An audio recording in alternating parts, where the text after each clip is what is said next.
হরিণঘাটার মেলায় গিয়ে আমরা জমিয়ে নাচ করলাম। এটা ডিসেম্বরের একটা সন্ধ্যার ব্লগ। সেদিন গিয়েছিলাম তো গানের ক্লাসই করতে, কিন্তু হঠাৎ করে পৌঁছে গেলাম হরিণঘাটার বঙ্গ সংস্কৃতি উৎসবে। কারণ আমি ক্লাসে গিয়ে জানতে পারি যে এরা সবাই আমাকে ছেড়েই মেলায় চলে গিয়েছে। আর স্যারও আমাকে অফার দিল যে মেলায় চলে যাওয়ার জন্য।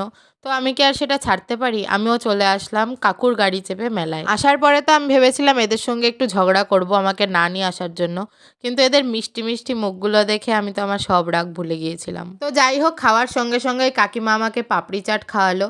আর তারপর আমরা গেলাম এই সফট টয়েজের একটা দোকানে, যেখানে আমরা প্রায় বোধহয় আধ ঘন্টা দাঁড়িয়েছিলাম আর প্রত্যেক কটা সফট টয়েজ দেখছিলাম। এই বড় বাচ্চাগুলোর বায়না দেখার পর আমি গেলাম একটু নাগরদোলনাটাকে দেখতে। কিন্তু ইনি কে? তো যেই হোক, আমি ওনাকে ইগনোর করে নাগরদোলনাটার ছবি তুললাম। এরপর তৃষার দাদা খাওয়ালো আমাদের ভাপা পিঠে। আর এখানে আমি খাবো না বলার পরও তৃষা আমাকে খুব ভালোবেসে খাইয়ে দিল। এরপর কাগজের সাপ খেলা দেখার পর আমরা গেলাম মেইন স্টেজের দিকে। সেদিন সারেগামাপার একজন সিঙ্গার এসেছিলেন, অদিতি চক্রবর্তী। আর সেদিন আমরা তিনজন মিলে ওনার গানে খুব এনজয় করেছি।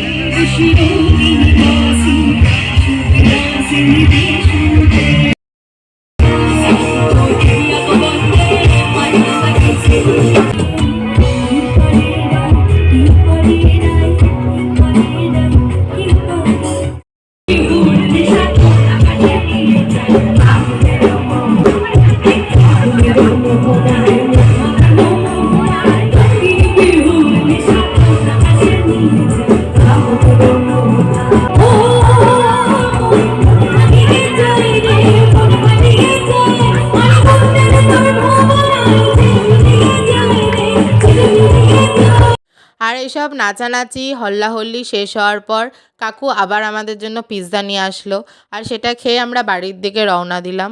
তো তোমরাও যদি আমার সঙ্গে এই ব্লগটা এনজয় করে থাকো তো একটা লাইক করে দিও, আর কমেন্ট করে বলো যে আমাদের নাচ কেমন লাগলো। আর আমার চ্যানেলে নতুন হলে সাবস্ক্রাইব করে যেও। টাটা।